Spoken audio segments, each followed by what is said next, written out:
네, 뉴정치본색 시작하겠습니다. 오늘의 촌철 살인 농객들 소개합니다. 김종대 전 의원 나오셨고요. 김종욱 전 청와대 행정관 그리고 김민하 시사평론가 나왔습니다. 안녕하세요. 예, 안녕하세요. 안녕하세요. 왜 김민욱이 됐지 갑자기? 김씨들이 너무 많고 그다음에 두 분은 또 예. 김종, 예. 예, 아, 종자 돌림. 전혀 관계 없습니다. 종욱 네. 했다가 관계 아닙니다. 민하도 그냥 민욱 해버린 것 같아. 그러니까 여기 예. 김종대, 김종욱 그다음에 이제 저는 이제 욱으로 넘어가서 김민욱 이렇게 가족 유사성으로 이렇게. 그렇게. 오늘 왠지 가족 같아요. 예, 학렬을 만들어 주려고 네. 그런 것 같습니다. 예. 이 청문회 이야기는 오늘 요 앞부분에 좀 마감을 해야 될 것 같은데, 그리고 이제 지금 현재 국민의힘이 상당히 자중질환에 빠진 것 같은 느낌도 들고, 자중질환에 빠지고 있는 것 같은 느낌이 듭니다. 지금 빠졌다라기보다는 빠지고 있는 것 같은 맛이 시작하는 느낌이 드는데, 일단 이성적으로 논리적으로 우리가 청문회 관련해서 따질 거는 따지고 나오지 않은 것들은 다 거의 다 짚었다고 보거든요. 네. 근데 이제 국민들이 이 청문회를 통해서 최상병 특검이 왜 필요한지에 관한 공감대, 감성적인 부분들, 이런 부분들은 이제 분노 빼고 뭔가 다른 어떤 감성적인 부분들이 충분히 있는 이 사건인데 그런 부분들은 좀 못 짚은 것 같아서 그런 부분들을 좀 짚어주십시오. 우선 한 세 가지 정도가 빠졌다. 예. 첫째는 이 청문회에서 드러난 참혹한 실상. 해병대가 거대한 감옥이자 고문실이라는 거. 이 진실이 드러났어요. 그러니까 그 안에서는 거의 죽음과도 같은 시간이라고 그랬거든요. 예. 박정훈 대령 말입니다. 아. 그다음에 이용민 중령은 아예 정신병원에 입원했다가 그 퇴원한 지 일주일 만에 약 먹고 나온 거예요. 거의 말을 못해요, 사실은. 그러니까 안에서 그 집단에 대한 배신자 이래가지고 사실상 딴 데 못 도망가게 하고 조직 전체가 린치를 가한 거란 말이에요. 그러니까 이 사람들에 대한 긴급 구제 얘기가 빠졌다. 예. 이거는 사람에 관한 문제인데. 그러네요. 그리고 제가 박정훈 대령 그 청문회 이후에 전언을 하나 본인 이야기를 들었는데. 박정훈 대령의 전언입니다. 사람 하나 살렸다. 사람 하나 살렸다라는 게 본인. 본인 얘기인데. 예. 거의 죽을 것 같았다. 근데 자기 얘기를 근 뭐 한 7개월 만에 해보는 거거든요. 대중 앞에서. 그렇죠. 그렇죠. 그게 본인을 구원했다. 그게 KBS 사사건건에 나왔던 게 8월 작년입니다. 18일인가 뭐 그랬을 거예요. 대략 그때쯤이죠. 예. 그러니까 지금 한 10개월 가까이 그랬네요. 된 거고 예. 그 시간은 입이 봉해진 거거든요. 그렇죠. 그리고 게다가 이제 이제 KBS 본인- 같은 경우는 생중계도 안 해줘 버리고 그동안에 그렇게 변해버렸어요. 최초로 그러니까 단독 인터뷰를 이건 뭐 했던 게 KBS인데. 애완견이라기보단 슬리핑독. 예, 그렇죠. 잠자는 개요. 예. 그런데 이런 부분에서도 이어지는 건 뭐냐면 이 사건의 최상병 사건의 본질은 정치 논리 이전에 사람에 관한 문제라는 거. 이걸 우리 공동체가 잊고 있는 거 아닌가 하는 데 대해서는 저는 강력한 문제 제기를 합니다. 그렇죠. 예. 일단은 국회에서 왜 긴급 구제 얘기를 안 하냐는 거예요. 음. 언제까지 해병대 소나기에 이 장교들을 맡길 거냐. 거기다가 지금 직권남용 혐의랄지 여러 가지 외압의 당사자 또는 외압을 스스로도 받아가지고 부하들을 괴롭혔을지도 모르는 김계한 사령관 밑에 있는 거 아니에요? 그렇죠. 한때 자기들한테 충성했던 저 충직한 장교들인데. 그렇죠. 옛날 부하들 아니에요. 예. 그러니까 이걸 보면서 조직의 잔인무도하고 이 어떤 응징하는 논리가 여전히 지금 이 순간에도 작동하고 있다는 거. 그러네요. 이걸 국민들이 깨달으셔야 되고. 예. 두 번째는 추경호 원내대표 그 압박이 있고 나서 경북경찰청이 이제 사건 발표를 할 조짐입니다. 예. 이거 기필코 막아야 됩니다. 지금 저지해야 돼요. 경북 경찰청 어제 사건 발표를 꼭 막아라. 청문회에서 이거 지난주 청문회에서 봐서 아시겠습니다만 경북 경찰청은 여기가 바로 애완견이야. 시키는 대로 다 했어. 예. 그런데 이 기관이 무슨 공정한 수사를 했겠냐는 거예요. 그렇지. 이 부분에 대한 문제 제기가 없다는 거. 세 번째는 한 사람의 경로로 인해서 이렇게 많이 벌어진 그 골통과 절망, 그리고 이제 그 유가족도 사실은 사는 게 아니라 그냥 버티고 있습니다. 이렇게 절규하고 있지 않습니까? 그렇죠. 이런데 한 명도 사과가 없어요. 이게 세 번째예요. 책임 있는 당국자들이 사과 아무도 안 했네요. 안 했다니까. 요구하지도 않았단 말이에요. 이 지금의 이 고통에 대해서 어떤 본인들의 책임을 얘기를 하질 않았어요. 그러니까 이 지금 청문회가 상당히 입법 공간에서 성과를 많이 거둔 거는 사실입니다만은 이 사건이 왜 발생했는가 하고 본질을 보면은 하나의 어떤 우리 사회 공적 책임이라는 부분들을 그러네요. 이런 본질을 짚어내면서 지금 긴급히 해야 될 일을 조금 더 찾아내는데 집중하셨어야 되고 예. 그다음에 이제 정치 논리에 의한 진상규명이라는 건 그것대로 진화하고 흘러가는 겁니다. 그렇죠. 그러나 이 부분은 국가의 책임을 일단 이야기할 수 있는 이런 어떤 그 기회가 빠졌기 때문에 일단 야당이 이왕 청문회를 하셨다 또 특검을 간다 이러면 그 이전에 우리가 해결해야 될 일은 지금 이 사건에 대한 공적 책임을 회복하는 일입니다. 그래서 고통을 줄여주는 이게 거의 뭐 중대재해 내지는 재난참사에 준하는 사건이라고 좀 봐요. 그러면 거기에 맞는 조치라는 게 있는 거 아닙니까? 그렇죠. 네. 이런 부분에서 이 청문회의 조금 어떤 주변적인 상황을 우리가 조금 뭐 단순히 분노의 감정을 좀 넘어서 있는 그대로 이 사건을 볼 필요가 있다. 이게 청문회에서 빠진 거라고 저는 생각합니다. 그러네요. 예, 뭐 저도 김정대 의원님 말씀에 동의하는 게 뭐냐면 군대라는 조직 내에서 아무것도 밝혀지지 않은 상황이기 때문에 본인이 죽음이 아니면 그 현실이 밝혀지지 않아서 그렇죠. 이 법이 만들어진 거 아니겠습니까? 그러니까 네. 즉각적으로 민간에다가 넘기라고 얘기를 했었습니다. 근데 그 사건이 벌어진 이후에도 마찬가지입니다만 대통령부터 정치 권력이 나서서 이 부분을 은폐하려고 하는 상황. 본인은 아무런 얘기도 할 수 없는.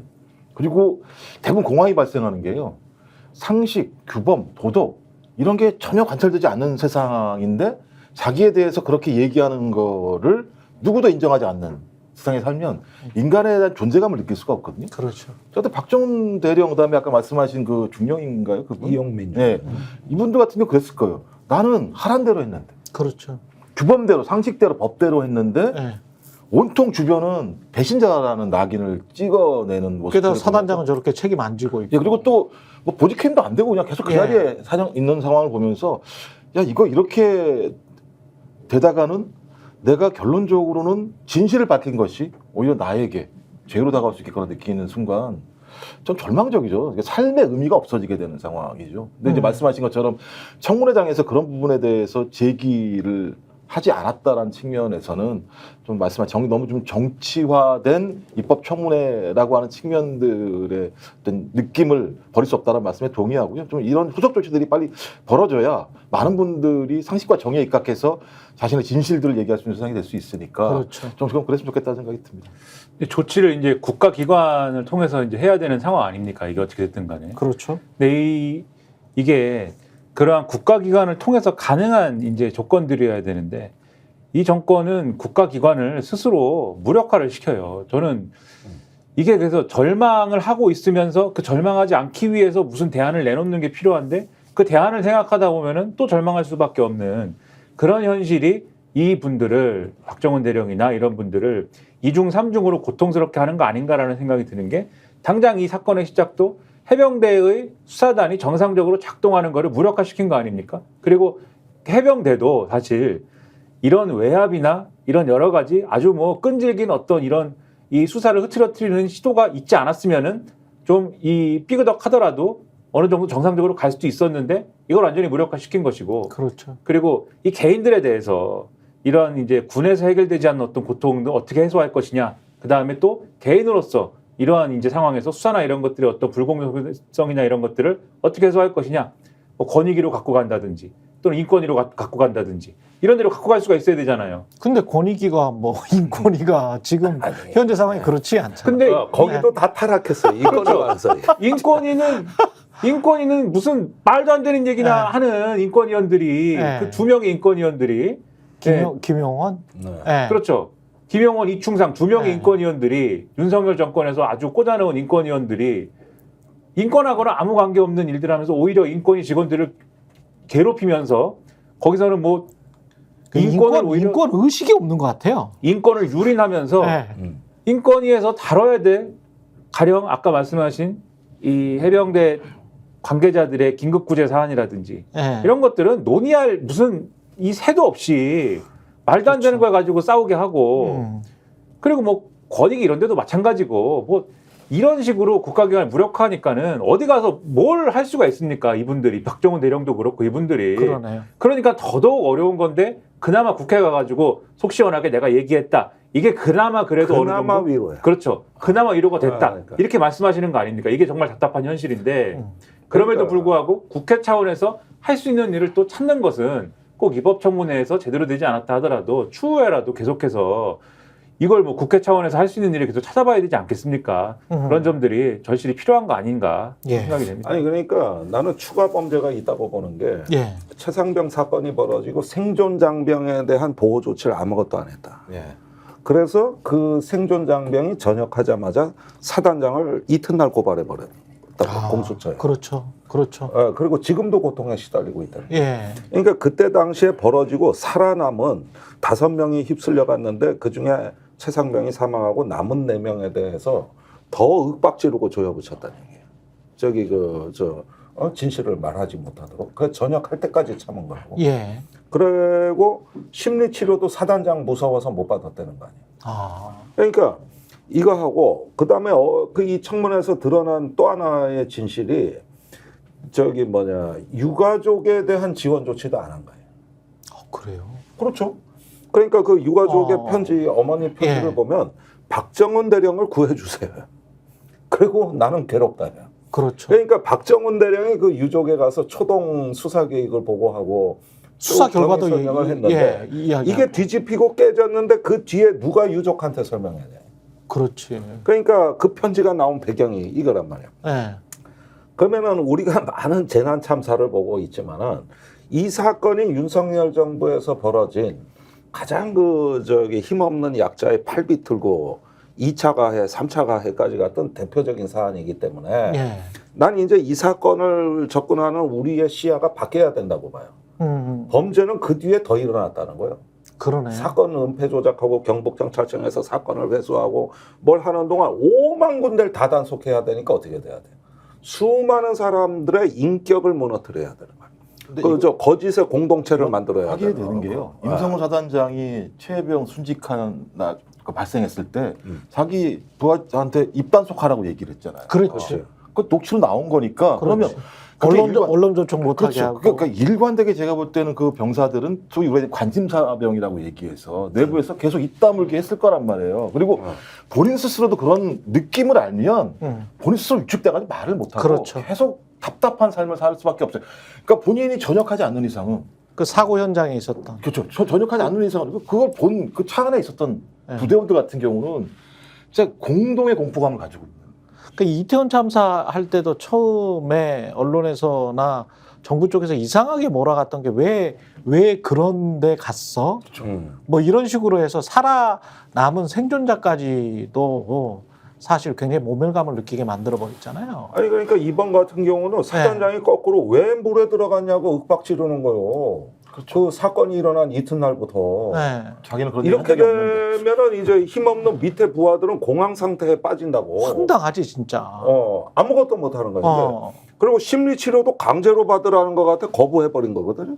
그러니까 이게 내가 보니까 이게 지금 이 청문회에서 우리가 대통령 경로라든가 여러 가지 그 정치적인 현안을 보고 있습니다만은 이 싸움에 또 다른 희생자들이 존재한다는 것이고. 그러네요. 그다음에 우리가 얼굴도 모르고 이름도 모르는 그때 수사단의 수사관들이 있어요. 그렇죠. 이분들도 지금 내가 보기에는 수사단장이 보직 해임된 다음에 그게 사실상 와해됐을 거 아니에요. 와해됐죠. 수사단은. 네. 근데 왜 경북경찰청하고 하면서 거의 울부짖다시피 그렇죠. 하는 수사관들이 있고 이 수사관들은 일치 단결해서 이첩을 성사시킨 거예요. 그렇죠. 그러니까 여기에 대한 보복 조치가 있단 말이에요. 지금 그러니까 말씀하신 것처럼 그러네. 저도 그런 게 본인은 법이 정해진 대로 어떤 수사단에서 수사를 했는데 갑자기 적법하게 수사한 사람들한테 압수수색이 들어오는 상황을 보면서 통화한 거 아닙니까? 왜 이러십니까? 그리고 보니까 경북경찰청에 계신 분이 또 해병대 선배님이어가지고 해병대 선배님 제발 부탁인데 수사를 경찰에서 제대로 해주십시오라고 얘기한. 그러니까 그야말로 대한민국에서 법과 정의를 지키려고 하고 군대 내에서 나타난 진실을 지키려고 했던 사람들의 하급 직원들이라고 얘기할 수 있죠. 그렇죠. 그 사람들의 절규 어린 목소리, 눈물, 그다음에 그 경찰관 같은 경우도 마찬가지입니다만 답을 할 수 없으니까 흐느끼는 모습들. 아니 근데 영관급도 이렇게 당하는데 사실은 영관급이면 뭐 소위 대위도 아니고 사실 스타 바로 미치잖아요. 고급 장교입니다. 고급 장교잖아요. 근데 영관급도 이렇게 완전히 무참하게 그냥 깨져버리는 거 아니에요? 순식간에. 그러니까. 예. 그러니까 그 망상으로 상관의 명예를 훼손하고 그렇죠. 언론에 나가서 뭐 이렇게 다 해가지고 그냥 집 뭉개고 이겨버렸지 않습니까? 예. 그게 그때 당시에 국민의힘 논리였어요, 실제로. 그러니까. 그리고 예비역장성 단체들 그 그렇지. 대수장이라고 뭐 대한민국을 수호하는 장군단 모임이라나 예. 지금 이 사건에 대해 유일한 성명이 나온 데가 거기입니다. 박정훈을 거의 망상가 미친놈으로 몰아붙이고. 그런데 그 대수장의 멤버가 누구였냐? 지금 국방부 장관 신원식입니다. 거기서 저기 문재인 목단단 뭔다 하던 발언들 다 나왔던 거예요. 정광훈 목사하고 놀던 그 단체예요. 그랬는데 이분이 지금 청문회에서 빠졌는데 난 2차 가해 책임자는 신원식 장관이라고 봐요. 그러네요. 그 이후에 이걸 갖다가 해가지고 해병 전후에 그 중앙에 그 이상훈 회장을 회유해가지고 그 해병대 정상화 촉구 기자회견을 무산시켰고 그것도 뭐 이런 거예요. 올해 4월 15일이 해병대 창설 기념일인데 예. 그날 해병 전후회가 대대적으로 모여 기자회견하기로 되어 있는데 그 국방 컨벤션 센터인데 예. 하루 전날 장소 사용 불허래. 계약금 다 내고 예약했는데 요거 무너뜨리려고. 그 다음에 이제 언론에다가 해병대에서 사성장군 나온다 이렇게 회유책을 해가지고 예비역을 분열시켜가지고 이걸 중앙회가 개입 못하게 딱 막아버린 게 이게 신원식 장관입니다. 이거. 그리고 그 뒤에 그 호주로 도주했던 이종섭 대사가 예. 귀국한 날이 있어요. 예. 그때 공항에서 짐도 안 풀고 찾아간 게 신원식 장관이야. 이종섭 장관이. 그날이 박정훈 대령 공판 열리는 날이에요. 오직급했으면 국방장관을 전후임이 만났겠냐고 그날. 아니 뭐 방산 무슨 그 공관장 회의 참석하러 왔다는데 그날 국방부에 왜 가? 그랬는데 이게 문제가 되니까 6개국 공관이 들어왔잖아요. 중동에. 그러니까 신원식을 이종섭이 찾아간 거를 물타기 하려고 나머지 5명의 대사를 다 일정을 잡았어요. 신원식 장관이. 그래야 편파적이 아닌 걸로 되니까. 그러니까 장관은 허구한 날 대사들만 만나고 있었다는 얘기예요. 이거를 다 밑그림을 그린 이것도 내가 보기에 국정조사감이에요. 이것도 국정조사감이에요. 거기에다가 이제 그 신원식 장관을 통해서 최근에 이루어진 2차 가해 이거는 아예 별도 사건 특검으로 가든지 국정조사를 가든지 또 하나 이게 만들어져야 되고 이런 식으로 해가지고 사건이 일어난 그 8월 2일까지는 그때고 지금 이 순간에 벌어지고 있는 이 황당무계한 거 이거 다 조사해야 됩니다. 이거. 진짜 황당하네요. 이게 이자들이 한국의 보수를 대표한다는 게 거기에다가 대수장 야. 그 장군 그 문 그러니까. 꼬셔가지고 그 성명 발표하게 난 배후도 신원식 장관이에요. 야. 이게 뭐라고 지금 일어나고 있는 이게.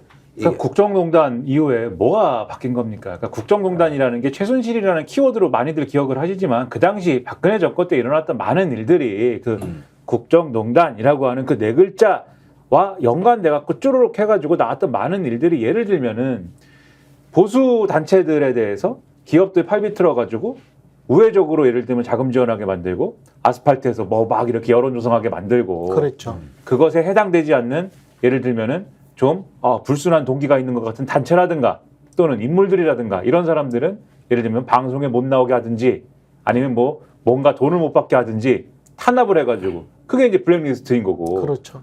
블랙리스트에 비견해가지고 이쪽은 화이트리스트인 거고 이런 식으로 분할 통치를 하듯이 해가지고 거기에 이 정당성 없는 방식으로 권력이 개입해가지고 그런 방식으로 국정을 운영하는데 그 국정 운영의 목표는 뭐냐면 결국은 그게 무슨 대단한 어떤 목표를 이루기 위해서도 아니고 결국은 대통령이 보기에 모양새가 좋은 걸로 만들거나 아니면은 이런 걸 통해 가지고 정치적으로 뭐 좋은 환경을 어느 정도 조성하거나 뭐 이 정도 거리밖에 안 되는 거잖아요. 그걸 위해서 이런 일들을 다 하는 것이고 심지어는 그 당시에 무슨 일이 있었냐 정보 경찰들이 점을 보러 다닌단 말입니다.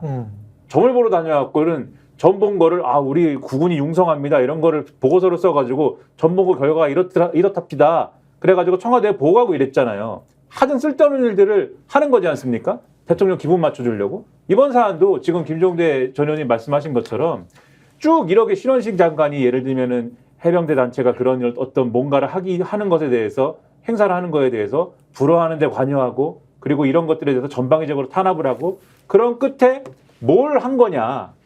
런종섭을 예를 들면은 국내로 데려와 가지고 이렇게 쭉 대사들을 만나는 억지 일정을 만들고 그런 걸 통해서 뭘 한 거냐.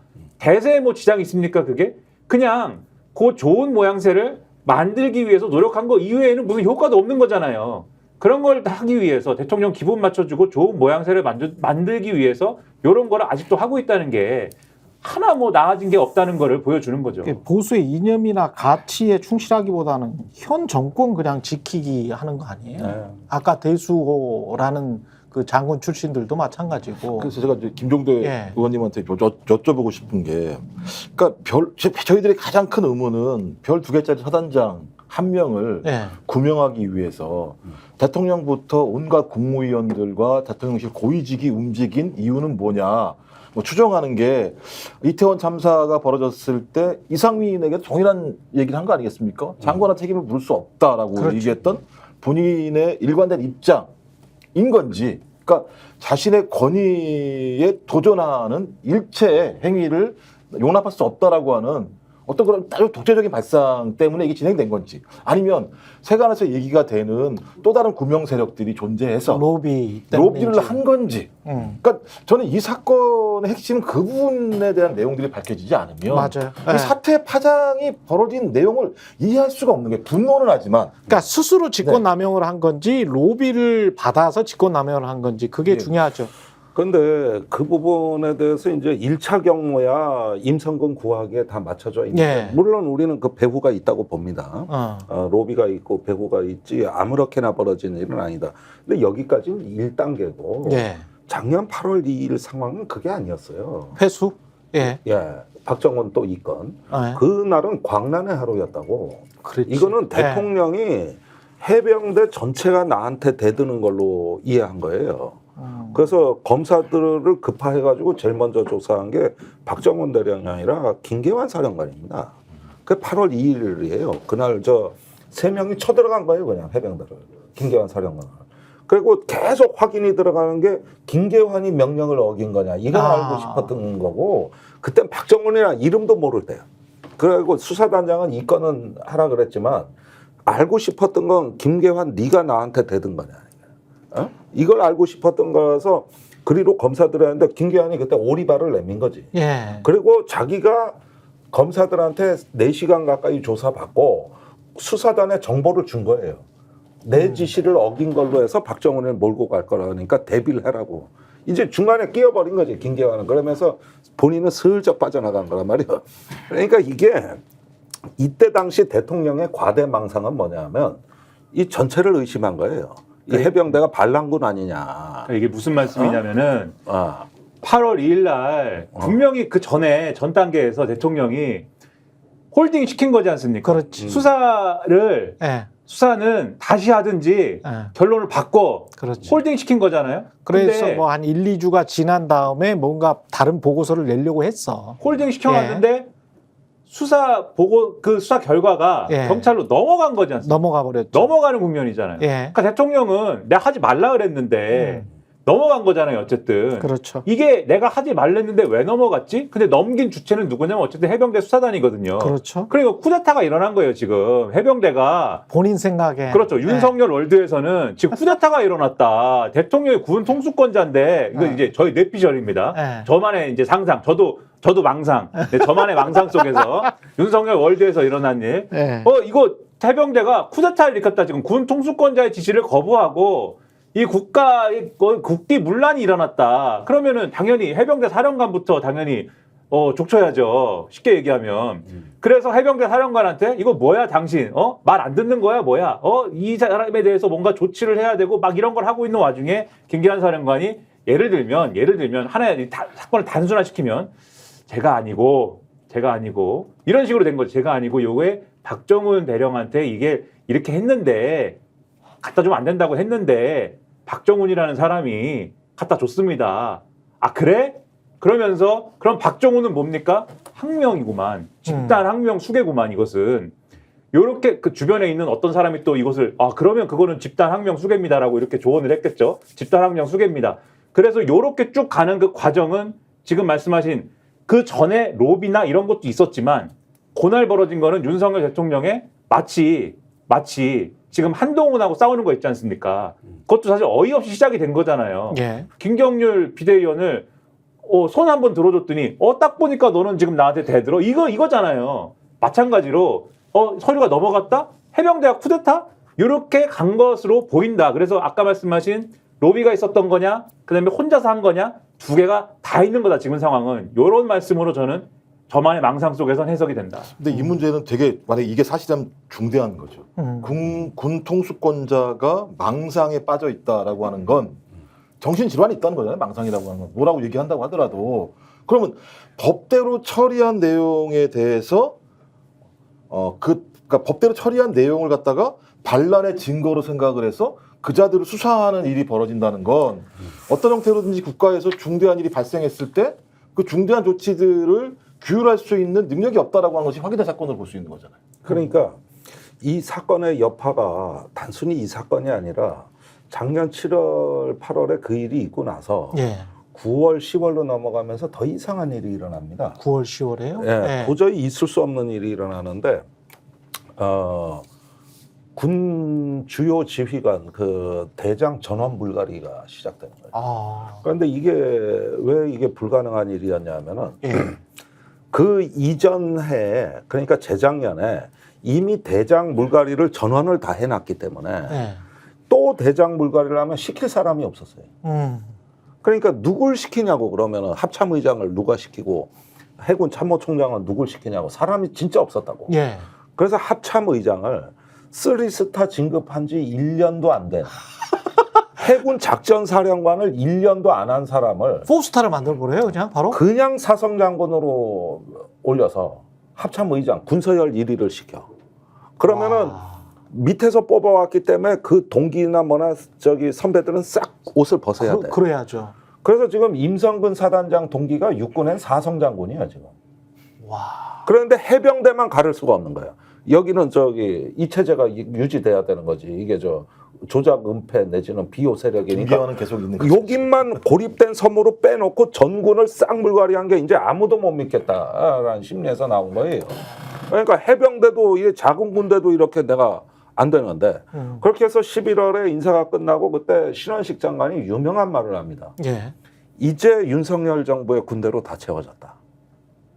이 이야기는 북한의 장군들을 그냥 다 싹 깔았으니까. 숙군을 한 거예요, 숙군. 그래가지고 무자격자들이 정책 요직으로 대거 진출합니다. 무자격자들이. 아니 해군 작전사령관 1년도 안 해본 사람이 합동작전을 어떻게 합니까? 그건 육해공군 작전을 다 알아야 하는 건데 그자가 지금도 합참의장 하고 있어요. 그러니까 이게 나는 이 여파가 불가능한 일이 또 일어나는 거예요. 불가능한 일. 근데 요런 그러니까 이게 숙군과 군의 정치화가 왜 시작됐냐 이게요. 예. 나는 이 사건의 여파라고 봐요. 이게 망상이란 키워드가 되게 중요한. 과대 망상이 어디까지 가려는 건지 이게 끝이 없어요. 아니 근데 검찰도 그렇게 정치화를 시켰잖아요. 윤석열 이른바 사단이 검찰을 더 정치화를 시켜버린 거잖아요. 그러면서 검찰을 완전히 그냥 엉망진창으로 만들어 버린 건데 지금 군도 지금 그러고 있다는 거 아니에요? 그러니까 말씀하신 대로 검찰도 검찰총장이 뭐 대단한 얘기 했습니까?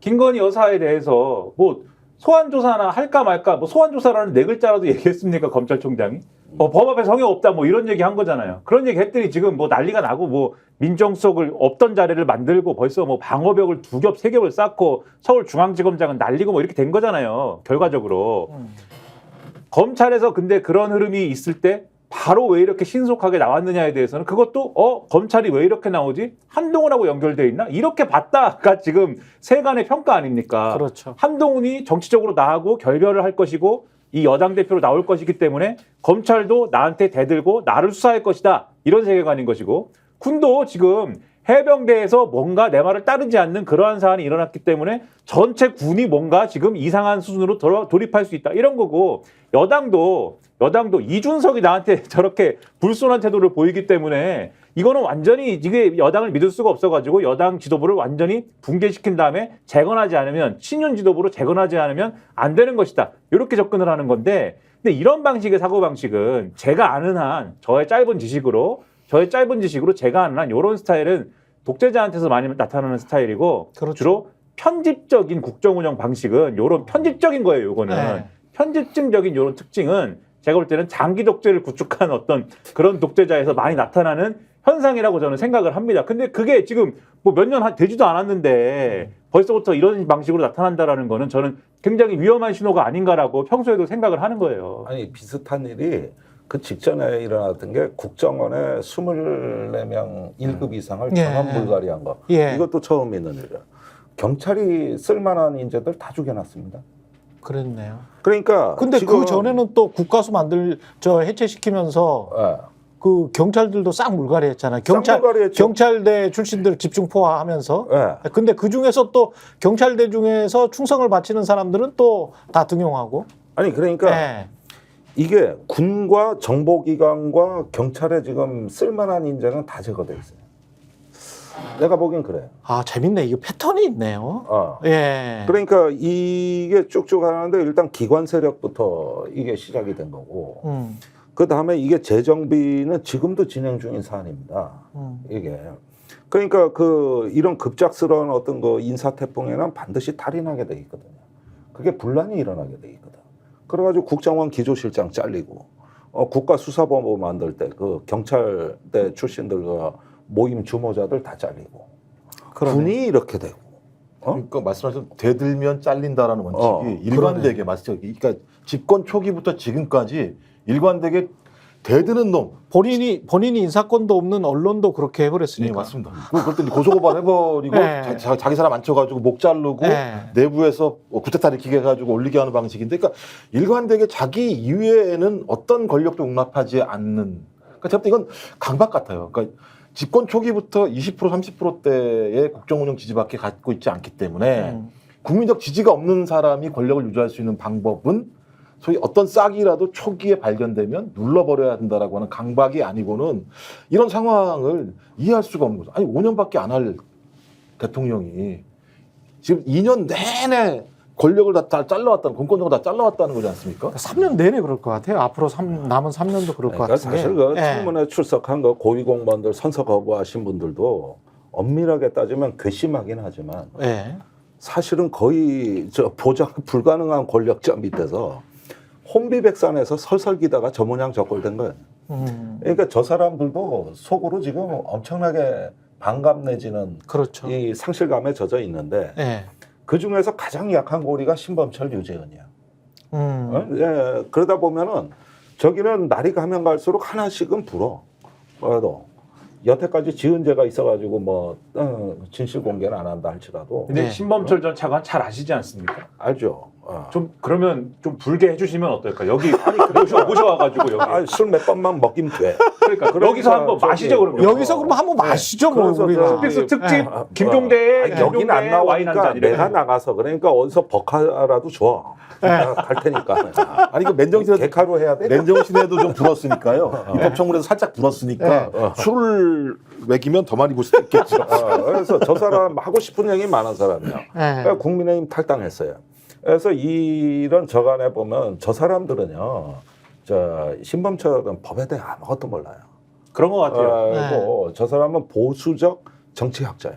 그렇죠. 예. 에다가 이 지경까지 왔는데 차관만 내가- 안 됐어도 이 꼴 안 보는데 차관을 하셔가지고 말이에요. 아니 거기에다 천안갑에 공천 받아갔을 때 그거 원래 좋은 지역이었습니다. 그렇죠. 여론조사 항상 앞서가던데 될 줄 알았지 뭐. 왜 뒤집혔을까? 물론 뭐 응징 투표 바람도 있다 그러지만 해병 전우회가 그 지역구로 다 쳐들어갔어요. 그래가지고 허구한 날 유세함 그 앞에서 시위했고 그렇죠. TV 토론이 전부 그 주제였어. 런정섭 부하. 그걸로 해가지고 네. 선거에 치명타를 얻은 거예요. 그렇죠. 예. 치명타를. 그러다 낙선을 했죠. 예. 그러고 나서 이제는 특검 가고 공수처 피의자가 된 거예요. 그러네.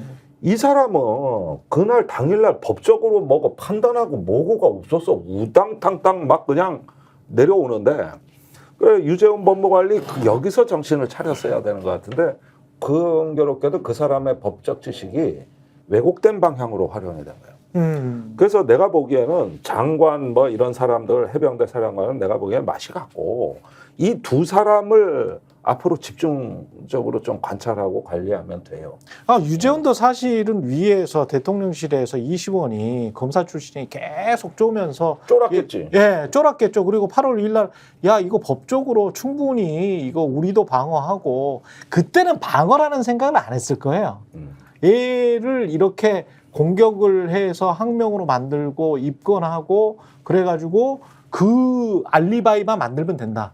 항명, 입건, 그 다음에 수사 결과 보고서 뒤집고 그리고 난 다음에 대중들한테 알려서 박정훈이 나쁜 놈이었어 라고만 하면 이 상황이 끝난다라고 판단을 했을 것 같아요. 그래서 이시원과 유재현이 법리적으로는 니들이 한번 검토를 해봐라고 하면서 계속 그 이야기를 하지 않았을까 싶습니다. 네. 예. 근데 지금 말씀을 듣다 보니까 이게 한국의 보수들이 보수의 이념이나 가치라는 거는 국가 안보와 필수적인 것이고, 근데 국가 안보가 흔들릴 수 있는 거잖아요. 사병이 죽었는데 국가를 지키는 주춧돌이잖아요.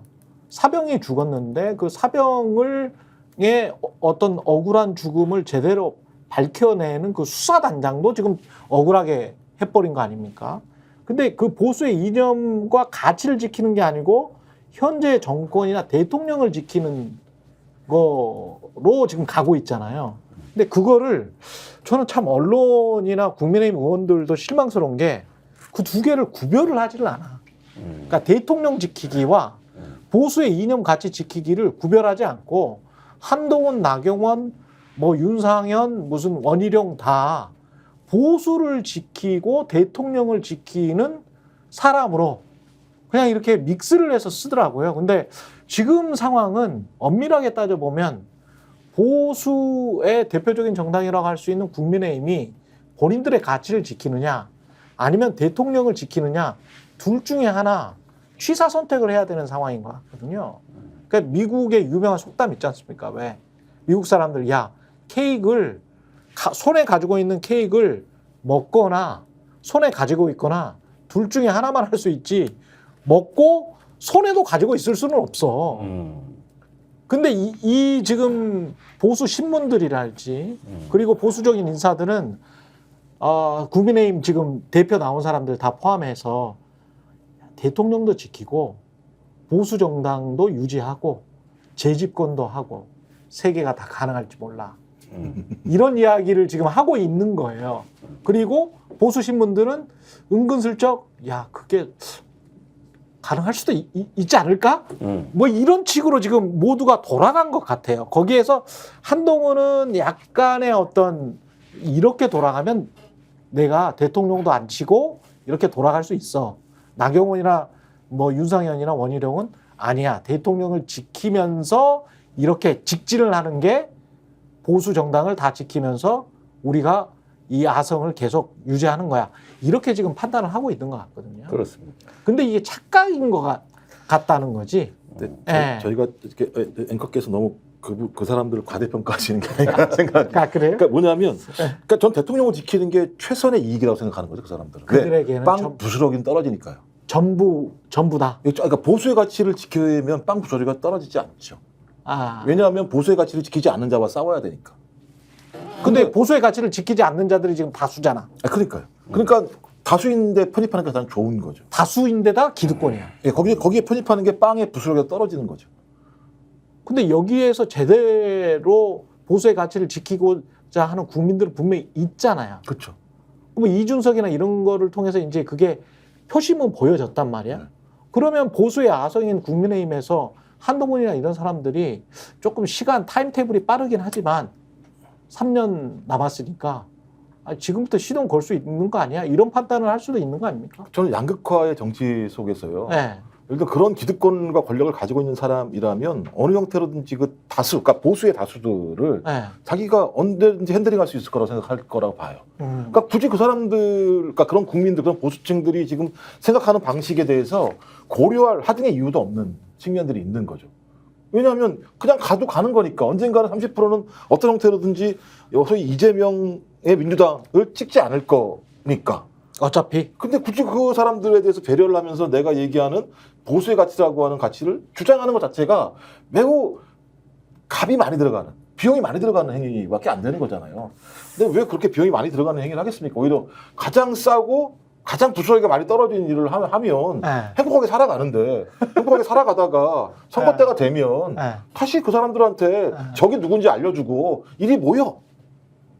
그럼 다시 모일 건데. 어차피 30%는 그렇겠죠. 안 모인 적이 없었잖아요, 지금까지도요. 예를 들면 그 아시겠습니다만 이명박 정부의 그 엄청난 폭정에도 불구하고 막판에 2.4%가요? 승리하는 정치를 했었잖아요. 만약에 그 다음도 탄핵이 아니었으면 알 수 없는 판이었었거든요, 실제적으로. 그렇지.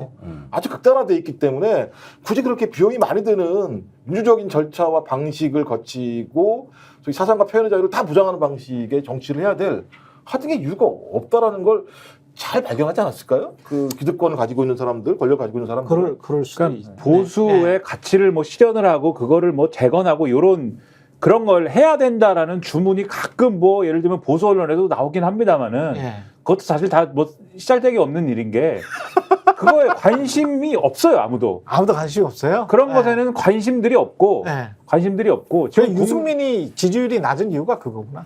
그런 얘기를 해도 네. 받아들여지지 않는 거잖아요. 예. 국민의힘 지지층은 지금 전당대회에 대해서 두 가지 걱정을 가지고 있습니다. 제가 볼 때는. 첫 번째는 윤석열 대통령만 갖고는 뭐가 안 되는 것 같다. 이거는 총선을 통해서 분명히 아는 거잖아요. 윤석열 대통령만 믿고 가면 망한다. 이게 분명해진 거지 않습니까? 지금 지방선거도 해야 되고 그렇죠. 정권 재창출도 해야 되는데 윤석열 대통령만 믿고 가면 절대로 이게 될 일도 안 된다. 그렇지. 앞으로 더 심해질 것이다. 뒤로 가면 뒤로 갈수록 훨씬 더 망할 것이다. 요게 그 생각 분명히 있어. 그렇죠. 지금. 요게 하나가 있는데 두 번째 그렇다고 해서 지금 윤석열 대통령을 완전히 진짜 윤석열 대통령하고 한번 사생결단하는 방식으로 가가지고 완전히 이제 윤석열 대통령이 거의 사퇴해야 되는 수준까지 간다라고 하면은 아, 그것도 안 된다. 그거는 정권 내주는 거다. 그거 안 된다. 두 가지가 있는 거예요, 지금. 그러면은 그럼 어떡하지? 두 가지를 동시에 충족시켜야 되지 않습니까? 그러면은 정치인 입장에서는 둘 중 하나를 선택하게 되는데 예. 하나는 포기한다. 하나만 확실히 하자. 그래서 윤석열 대통령을 지킵니다만 하는 사람이 지금 있는 거고 윤석열 대통령을 지키겠습니다. 이것만 하는 사람이 있는 거고 나는 좀 이게 잘 안 되는 것 같아서 두 개를 한번 같이 해볼래. 그래가지고 양다리를 걸쳐갖고 뵙새가 황새 따라가다가 다리가 찢어지게 생긴 사람이 하나가 있는 거예요. 그래가지고 그러네요. 대통령을 지킵니다를 하면서 그러니까 한동훈 전 위원장의 특검 논리라는 게 그런 거잖아요. 최상병 사건은 특검이 필요하다. 근데 왜 필요하냐? 특검 사안인데 우리가 특검을 거부만 하면은 민주당에 말려가지고 대통령이 결국은 탄핵을 당하고 이럴 수도 있다. 그러니까 오히려 우리가 특검을 오히려 공세적으로 제안해가지고 돌파해야 된다. 뭐 이런 논리잖아요. 결국 그거는 대통령을 지키자라는 얘기고. 근데 특검 얘기 꺼내니까는 상대편들이 아 뭐야 대통령 탄핵하자는 거야 뭐야 너도 특검 받아 뭐 이런 식으로 나오니까 어제도 채널A 인터뷰 이런 데 가가지고 대통령의 탄핵만큼은 막아야 된다는 등 그리고 민주당이 추진하는 특검법에 대해서는 거부권 행사가 당연하다는 등 뭐 이렇게 가잖아요. 이 두 개를 다 충족시키려고 하는 거거든요. 그러니까 그러면 두 개를 다 먹으려고 하는데 빵을 지키면서 빵을 또 먹으려고 하는 거네요. 그렇죠. 그러면은 여기서 최소한 이런 식의 한동훈식 특검론을 우리가 그나마 뭔가 보수의 가치를 재건하는 어떤 표지로 받아주려면은 뭔가라도 받아주려면 뭐가 돼야 되냐면은 적어도 그러면 지금 국면에서 최상병 사건에 대해서 한동훈식 솔루션이 뭐가 됐든지 간에 이 사안에 대한 진상을 규명하고 책임자를 처벌하고 이런 일이 발생하지 않는 데 도움이 되는 방향으로 움직일 수 있어야 되지 않습니까? 그렇죠. 근데 한동훈식으로 따라가도 지금 어떻게 돼야 되냐면은 한동훈 전 위원장의 주장대로 해도 윤석열 대통령은 민주당이 주도하는 특검법에 대해서는 거부권 행사해야 돼요. 왜냐하면 그 법은 사법적으로 말이 안 되는 법이라고 한동훈 전 위원장이 주장했으니까 거부권 행사에 대해서 찬성해야 되고 한동훈은 그리고 거부권 행사하면은 다시 법이 돌아올 거 아닙니까? 국회로 돌아오면은 재의결 할 거야 말 거냐라고 물어볼 때 재의결 하자고 해야 됩니다.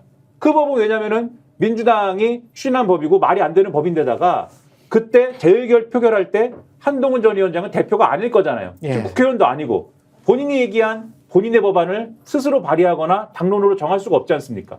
그러면 결국은 뭐 어제도 충분히 말씀하셨겠지만 민주당의 법안을 반대한다라고 하는 현실 대응 논리만 남는 거예요. 그럼 나머지 특검 얘기는 전당대회 용인 거죠. 전당대회 용이라는 거는 보수 정치 내에서 누가 짱 먹느냐, 뭐 표현이 좀 그렇습니까? 누가 대표가 되느냐, 예. 그걸 위해서 특검이라는 얘기를 활용하고 있는 거 아닙니까? 그것만 남는 거거든요. 그럼 그게 네. 보수 가치의 재건하고 무슨 상관이 있습니까? 그러네.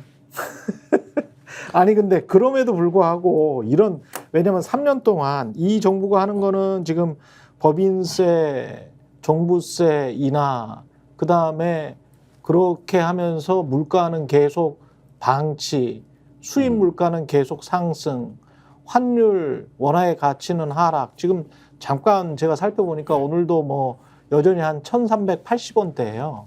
주요 증권사들은 1,400원대가 가도 뭐 이상하지 않다. 그런 이야기를 지금 하고 있거든요. 근데 1,400원대가 된다는 거는 우리는 대부분의 원자재나 이런 거를 다 수입하는데 이 나라에서 1,400원대가 된다는 거는 물가가 그럼 지속적으로 계속 높다는 이야기밖에 안 되거든요. 근데 소득은 주로 이제 때려잡잖아요. 임금은 올린다고 하면은 그냥 뭐 경찰이 곤봉으로 쳐버리잖아. 예? 그런 나라에서 실질 소득은 이제 계속 감소를 할 거니까. 그런데 그 진짜 부자들 감세, 그다음에 대기업들 감세는 쭉 이렇게 해주는 방향. 게다가 자영업자들이 부가세 내지 않습니까? 부가세는 매출에 관련된 거란 말이죠. 그리고 부가세, 법인세, 소득세가 우리나라 3대 세목이에요. 근데 법인세는 지금 깎아주고 부자 감세는 지금 추진하고 각종 소득세와 관련해서는 뭐 금융투자소득세랄지 이런 것들도 다 폐지하자고 하니까 그 부가세는 일반적으로 그냥 모든 사람이 어떤 매출에서든 다 세금이 발생하는 거거든. 그렇죠. 그거는 또 올리자고 해요. 나는 이 정도 되면은 사람들이 이렇게 다 빤하잖아요. 이 정치, 경제 돌아가는 게. 이게 한 1년 더 지속되잖아요. 그럼 밀란이 일어납니다. 이거는 예. 뭐 가장 핵폭탄급인데 예. 일본 기시다 총리가 작년에 33% 정도 지지율이 나왔어요. 지금 10%도. 지금 14%입니다. 예, 14%도. 근데 제일 많이 떨어진 데가 언제냐? 예. 작년 1월에 저출산 대책을 발표했는데 지금 윤 대통령이 발표한 거하고 내용이 똑같아요.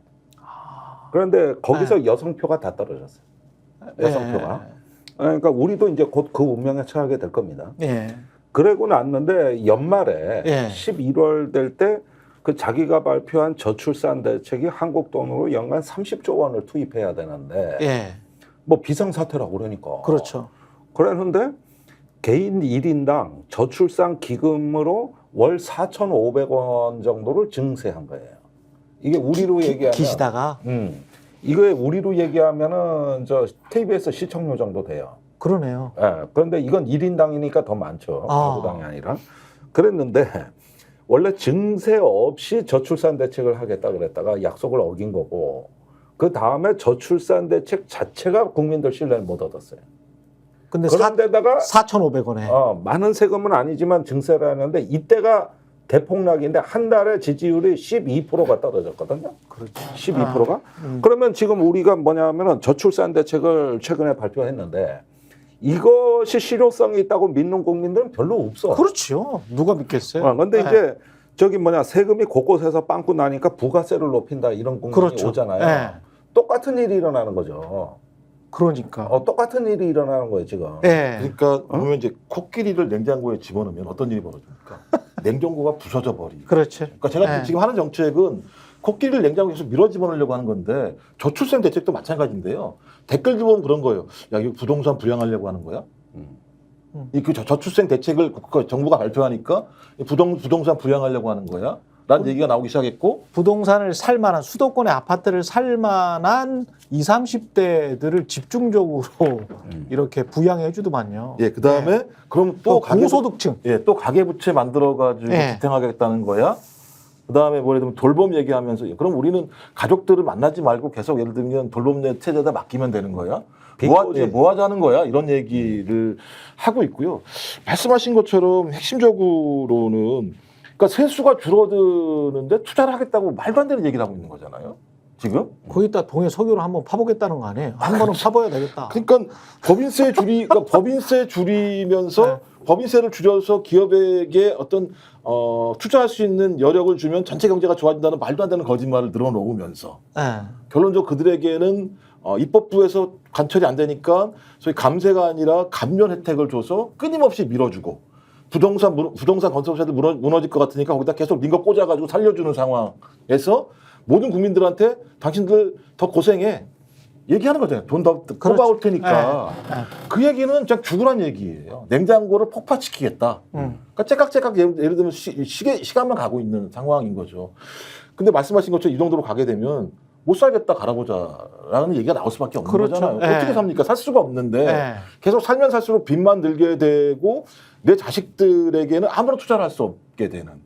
그러니까 서울 아파트값만 지키면 그리고 특히 이제 서울 아파트 그 고가 아파트, 중고가 아파트 쪽에서 지지를 많이 해줬잖아요. 그쪽만 지키면 된다라는 생각을 하고 있는 거 아닌가? 이 부분은 네. 뭐 할 얘기도 저도 많지만은 네. 여기 호사카 유지 선생이 참 재밌는 말을 한 적이 있어요. 예.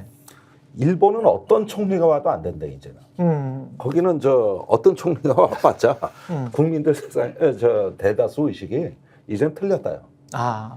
근데 한국은 대통령만 바꾸면 된다는 그 저기 분위기라는 거예요. 예. 아주 명쾌하네요. 그거 다르네. 그래가지고 자기가 보기에는 같이 이렇게 내리막길을 걷어도 예. 한국이 훨씬 희망이 있어 보여요. 그나마 좀 긍정적이네 마인드가. 네. 예. 거기는 완전히 체념의 마인드고. 예. 거기는 바이털한 게 이제는 없어요. 예. 근데 우리는 아직 남아 있어. 예. 그리고 위대하고 강인한 국민이야. 그렇지. 그런데 여기에서 저기 뭐 조금만 목을 축여주고 예. 내 손을 잡아주면 우리 서민들 자영업자들 힘을 낸다는 거예요. 그렇죠. 그러니까 이게 일본하고 다른 점이에요. 근데 이제 그런데 그걸 안 하는 사람이 딱 한 명이 있기 때문에 여기는 그것만 갈면은 희망이 또 만들어지는 나라라는 거죠. 멍게만 보면 소주 생각나시는 분이잖아요. 그게 부가세 인상이나 이런 거 얘기하는 거는 제가 볼 때는 네. 아무것도 안 하겠다는 얘기다 이게. 아무것도 안 하고 지금 말씀하신 진짜 것처럼 게으른 정치를 하는 거예요. 네, 게으른 정치. 지금 얘기하는 것처럼 네. 그냥 집값을 그냥 떠받치는 정도로 그냥 네. 떠받치면서 뭐 그걸 유지하는 정도로 어떻게 이 여론을 막아보면서 세수가 펑크가 나든지 말든지 그냥 부가세 인상을 어떻게 합니까? 그 뭐 얘기 그냥 흘리면서 뭐 글쎄 법인세가 펑크가 났으니까는 그러면 다른 세금을 올려봐야 되지 않겠어? 근데 어차피 소득세, 법인세, 뭐 부가가치세인데 셋 중에 하나니까 뭐 부가세구만 요 정도 얘기하는 거지 이게 산수가 안 되지 않습니까? 그렇죠. 부가세 인상이 말이 안 되는 게 가령 일본의 경우에 일본 얘기하셨으니까 처음에 소비세 도입할 때 3%로 도입을 했거든요. 말이 안 되잖아요. 3%가 소비세가. 우리가 부가가치세가 10%인데 자기들도 말이 안 되는데 도입할 때 너무 조세 저항이 거셀 거라고 예상해서 3%로 도입한 다음에 그다음에 순차적으로 올리자. 그래서 지금 한 10% 정도로 올렸을 텐데 그럼 단계적으로 올리는 그 시점이 있었을 거 아닙니까? 그렇죠. 올리는 시점마다 애초에 올리기로 정해놓고 그 올리는 시점을 유예하거나 뭐 따로 결정하거나 이래 왔음에도 불구하고 올릴 때마다 지지율이 폭삭 떨어져가지고 막 정권이 날아간다고 하거나 실제로 정권이 바뀌거나 거기도 이제 자민당 내 총리가 바뀌고 막 이러잖아요. 이런 사건들이 되는 도화선이 된 게 소비세 인상이었거든요. 그럼 우리나라 사람들이라고 물론 아까 우리가 강인한 민족이고 뭐 일본 사람들은 다 포기한 거에 비해서는 우리가 희망이 있다고 말씀하셨지만 그만큼 또 말도 안 되는 얘기를 하면은 그만큼 화내는 정도도 훨씬 더 클 거 아닙니까? 그렇죠. 그냥 이런 상태에서 가령 세금을 인상한다라고 하는 거 조세 정책이라고 하는 거 굉장히 민감한 얘기인데 부자들이 내야 되는 세금 법인세랄지 아니면 소득세 중에서도 최고 세율이 해당되는 부분이랄지 부동산 관련된 세금이랄지 이런 것들을 그러면 엄청나게 높인다라는 전제를 가지고서 이래도 예를 들면은 우리 국민들을 향한 복지 정책에 대한 어떤 서비스라든가 이런 게 부족할 것 같아서 그래서 여기에 더해가지고 부가세까지 높이겠습니다. 그리고 거기에 대해서 예를 들면 경기에 미치는 영향이라는 거는 이러저러한 정책 세트로 어떻게 해보겠습니다. 이런 걸 가지고 얘기를 하면 그나마 전문적인 식견을 가진 사람들이 해설을 어떻게 해보겠는데 투자가 내는 세금은 다 깎아준 다음에 부가가치세를 높이겠다 그러면 그거를 설명도 안 되잖아요. 이거는 해설도 안 그렇죠. 되거든요. 네. 설명도 안 되는 걸 갖고 얘기한다 그러면은 아무것도 안 하는구나 이렇게 알죠 우리가. 상속세도 팍팍 내리겠다라고 하고 언론은 계속 그런 식으로 한 30% 정도 이렇게 정부가 준 가이드라인에 따라서 계속 그런 식으로 사설을 쓰고 그러니까 근데 거기다가 이제 이게 우리가 보통 그런 이야기를 했었잖아요. 보수 정부 들어오면은 혜택은 소수에게 가고 비용은 다 사회적으로 전가시킨다고. 근데 이번 환율 같은 경우도 환율 방어하려고 국민연금에서 왜 저 달러 이렇게 해가지고 그걸로 버팀목을 쓰면서 그걸 나중에 이제 또 정부에서 갚아줘야 될 거 아니에요. 그러면 국민연금은 뭐 어디 달러 빚 해가지고 어떻게 합니까? 연금은 연금 나름대로 석유 나오잖아. 아니 연금은 연금 나름대로 수익을 창출을 해야 2000조. 되잖아요. 아니 그러니까 국민연금이 뭐 지돈인 줄 알아요. 지돈이야? 지돈도 아니잖아요. 그러니까 그거는 진짜 나라의 미랫돈 아니야. 아니, 나라가 아니고 국민들의 미랫돈. 낸 돈으로 돌리는 내 돈이잖아. 건데 지들이 더 큰 소리를 치고 난리가 나고 갖다 쓰고 이렇게 하잖아요. 근데 그걸 왜 갖다 쓰면서 환율 방어를 해? 근데 환율 방어도 못 했어. 뭐 환율 방어도 못 해가지고 나중에 1,400원 되면 국민연금에서 배다 쓴 돈을 어떻게 갚아줄 거야? 뭐 몇 퍼센트 수익으로 갚아줄 거야? 그러면 이렇게 한 7% 지금 연초 대비해서 한 7% 지금 제가 계산해 보니까 한 7% 하락했거든요. 그러면 그 하락한 목만큼 국민연금에다가 갖다 쓴 거는 다시 돌려줘야 되는 거 아니에요? 그거 제대로 돌려주겠어요? 국민연금하고 지금 정부 사이에 남 왔다 탓하네. 갔다 하는 건데 남 탓합니다. 남 탓. 남 탓을 어떻게 하느냐? 아, 역대 정부에서 이것도 문재인 정부 탓인가? 네, 국민연금, 그러니까 연기금을 운용하는 그 네. 본부를 갖다가 시골에 갖다 놔가지고 네. 거기 사람들이 전문가들이 가지 않아가지고 연기금 투자에 실패한 탓이다. 이렇게 남 탓하겠죠 이제. 그리고 또 한장했어요. 너무 거짓말을 많이 해요. 거짓말도 굉장히 많이 하고요. 낙수효과라고 네. 하는 건 확인이 안 됐고요. 거의 안 돼요. 이게 하나 또 하나가 재계가 맨날 얘기하는 법인세 많다는 게 OECD 국가 평균으로 따지면 11위라는 거예요. 높다는 거죠. 38개국 중에서. 아, 그건 명목 세울이고. 동일하게 OECD 동일한 국가에서 복지 지출 38개국 중 35위예요. 그러니까 법인세를 낮추달라라고 얘기하면 법인세를 낮추면 기업이 투자를 해서 경제가 활성화돼서 전체 국민들에게 혜택이 바로 돌아가야 되는 상황인데 네. 혜택은 돌아가지 않고 국가는 세수가 부족하니까 복지 지출을 못하게 되는 악순환이 벌어지는 거거든요. 그렇죠. 근데 이 얘기 뒤에 건 딱 빼요. 앞에 것만 집어넣어요. 38개국 중에서 우리는 11위야. 너무 높아. 이 얘기만 하고 있어요. 재계에서 하는 얘기가. 근데 그 얘기를 누가 대변해 주느냐? 정부의 주무장관들이 그걸 다 대변해 주고 있는 상황이에요. 앞에 나가서.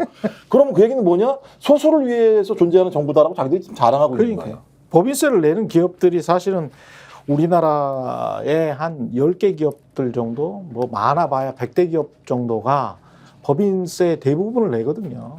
한 7, 80%를 내는데 결국 한 50% 정도는 법인세를 한 푼도 안 내요. 왜냐하면 매년 영업 적자니까. 예?